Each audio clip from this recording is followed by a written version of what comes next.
Now we will be discuss about the chemical equilibrium. देखिए भैया chemical equilibrium क्या होता है। केमिकल इक्विलिब्रियम जब कोई भी रिएक्शन इक्वल में आ जाए, मतलब when rate of forward reaction equal to the rate of a backward reaction, rate of forward reaction equal हो जाए rate of a backward reaction के। For example when reactant convert into product, ये हमारे पास रेट ऑफ फॉरवर्ड रिएक्शन, ये हमारे पास rate of a backward reaction. जिस स्पीड से फॉरवर्ड और इसी स्पीड से बैकवर्ड, तो हमेशा फील होगा जैसे कि आ गया इक्विलिब्रियम। जब कभी भी कोई रिएक्शन इक्विलिब्रियम में आते हैं उसे हम कहते हैं केमिकल इक्विलिब्रियम। केमिकल इक्विलिब्रियम की कंडीशन होती है, केमिकल इक्विलिब्रियम क्या क्या कंडीशन देखिए।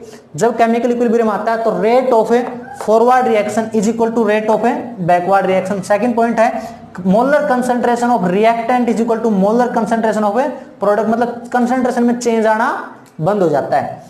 तो यहाँ पे देखो गिब्स एनर्जी, जब कोई केमिकल रिएक्शन होती है हमेशा गिब्स एनर्जी के अंदर चेंज आता है, और केमिकल रिएक्शन होगी तो गिब्स एनर्जी माइनस में होगी। पर यहाँ पे किस में आ गए हमें, केमिकल इक्विलिब्रियम पे। तो change in Gibbs energy is equal to 0, वो कोई भी चेंज नहीं आएगा। Catalyst, catalyst do not effect on equilibrium, कभी भी कैटलिस्ट इक्विलिब्रियम के ऊपर इफेक्ट नहीं डालता है। इस टाइम पे temperature, pressure and concentration remain constant. ये पॉइंट हम पहले पढ़ चुके हैं कि मोलर कंसंट्रेशन आल्सो कांस्टेंट या फिर इक्वल हो जाते हैं। तो टेम्परेचर प्रेशर इज कांस्टेंट। जब भी कोई केमिकल रिएक्शन इक्विलिब्रियम पे आएगी तो container should be closed. Container कैसा होना चाहिए, closed. Chemical equilibrium is dynamic in nature. Dynamic in nature का मीनिंग है कि rate of forward reaction is equal to rate of a backward reaction. Graphically हम देखते हैं, मान लीजिए हमारे पास ये है rate of a forward reaction, ये रेट ऑफ बैकवर्ड रिएक्शन। शुरुआत में ज्यादा है तो ये कम होगी, ये शुरुआत में 0 से 0 ज्यादा होगी, और एक टाइम ऐसा है दोनों मिल जाएंगे, उसे हम कहते हैं इक्विलिब्रियम। तो ये हमने देखा है केमिकल इक्विलिब्रियम बारे में। आगे देखते हैं।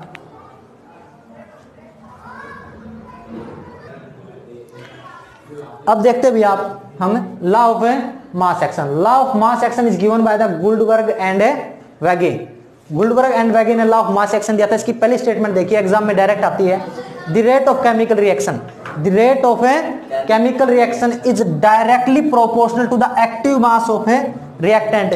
किसी भी रिएक्शन की रेट उसके रिएक्टेंट के एक्टिव मास के बराबर होगी या फिर उसकी कंसंट्रेशन। यहां पे देखिए rate is directly proportional to the active mass या फिर concentration of a reactant. Second point है rate is directly proportional to the active mass of reactant. अगर उसके अंदर मोल है, अगर उसके अंदर क्या है, मोल, कोई भी रिएक्शन को बैलेंस करके उसका मोल आएगा, मतलब n वो किस में चला जाएगा, उसकी पावर के अंदर। तो जैसे कोई रिएक्शन है when hydrogen iodide heated then formation of H2 plus I2, तो rate of reaction depend on the concentration. ऐसे लिख सकते हैं rate of reaction directly proportional to the concentration of HI, और उसकी पावर ऊपर चली जाएगी 2, ठीक है। और जो हमारे पास लॉ था कौन सा, law of mass action applicable only homogeneous reversible reactant and product. सिर्फ और सिर्फ होमोजीनियस रिवर्सिबल और खासकर सिर्फ और सिर्फ गैसियस स्टेट के लिए एप्लीकेबल है, ओनली ऑन गैसियस स्टेट के लिए। आगे देखते हैं भैया।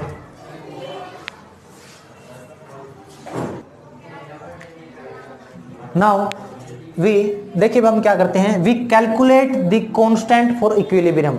अब हम क्या करेंगे, कांस्टेंट की वैल्यू को कैलकुलेट करेंगे किसी भी इक्विलिब्रियम या फिर केमिकल इक्विलिब्रियम के लिए। किसके लिए, केमिकल इक्विलिब्रियम के लिए। देखिए भैया कोई रिएक्शन है A plus B, reactant then formation of C plus D। तो शुरुआत में हम निकालते हैं rate of forward reaction. Rate of forward reaction directly proportional the concentration of A plus में कंसंट्रेशन मल्टीप्लाई में कंसंट्रेशन ऑफ B आ गया। अब ये रिएक्शन बैकवर्ड में आती है, तो rate of backward reaction directly proportional the concentration of C into concentration of D। जैसे मैं प्रोपोर्शनलिटी कांस्टेंट को हटाता हूं तो यहाँ पे आ जाएगा KF, क्या आ जाएगा KF, मतलब proportionality constant for forward reaction.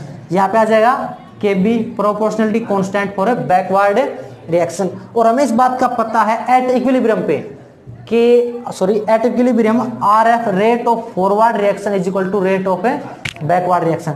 तो RF की वैल्यू उठा के मैं यहाँ पे रख देता हूँ। तो सेम देखिए RF की वैल्यू सेम मैंने उठा के यहाँ पे रख दी, और अब देखिए मैंने RB की वैल्यू सेम यहाँ पे रख दी, और अब मैं KF के इस तरफ लेके आया KB को, तो KF अपॉन KB।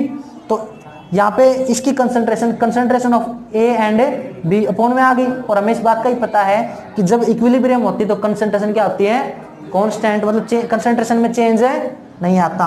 तो ये कांस्टेंट आ गया ये चीज। तो देखिए के एफ अपॉन में के बी इज इक्वल टू के सी। के सी क्या है, इक्विलिब्रियम है कांस्टेंट। के सी क्या है, इक्विलिब्रियम है कांस्टेंट। एग्जाम में पूछते हैं इक्विलिब्रियम कांस्टेंट की वैल्यू किस पे डिपेंड करती है। इक्विलिब्रियम कांस्टेंट की वैल्यू डिपेंड करती है रिएक्टेंट के नेचर के ऊपर एंड टेम्परेचर के ऊपर। ये बहुत इंपॉर्टेंट है।